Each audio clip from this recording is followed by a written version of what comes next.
Jos konserniin kuuluu ulkomainen yhtiö, voidaan edelleenkin konsernieliminoinnit ja konserniyhdistely tehdä NetVisorissa, mutta tässä on muutama asia, mitä kannattaa huomioida.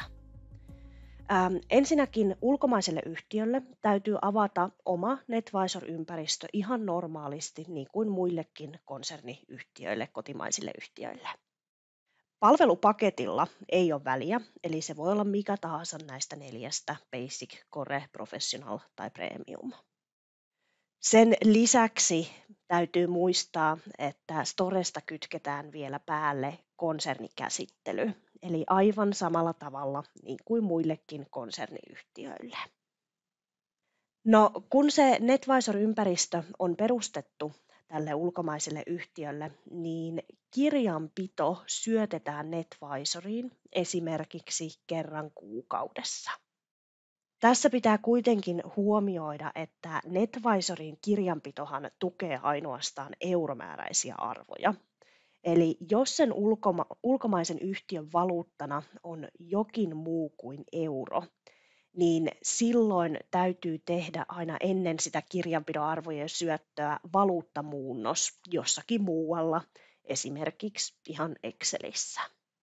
Ja kun meillä on euromääräiset luvut selvillä, niin sen jälkeen kirjanpito syötetään NetVisoriin ihan saldoina. Eli käytännössä tämä tarkoittaa sitä, että yhtiön tulos- ja tasearvot syötetään vaikkapa muistiotositteella NetVisoriin kerran kuukaudessa. Vaihtoehtoisesti sitten nämä tulos- ja tasearvot voidaan tuoda NetVisoriin myös käyttämällä kirjanpidon tietojen tuontitoimintoa. Eli voidaan esimerkiksi tietyllä siirtotiedostolla suoraan ajaa nämä arvot muistiotositteelle NetVisoriin. Tietojen tuonnista meillä onkin ihan oma Akademi-videokurssi, tai sitten meidän tukisivustolta löytyy myöskin kattavat ohjeet. Konserniyhtiöiden väliset liiketapahtumat kannattaa sitten vielä kirjata ihan omille myynti- ja ostotileilleen NetVisorissa. Tämä helpottaa huomattavasti sitten sitä eliminointikirjauksen tekoa ja lopullista raportointia. Ja kun ulkomaisen yhtiön on syötetty nämä kirjanpidon saldot, niin viimeisenä sitten tehdään ihan se varsinainen eliminointikirjaus suoraan NetVisorissa sinne konsernin eliminointiyhtiöön.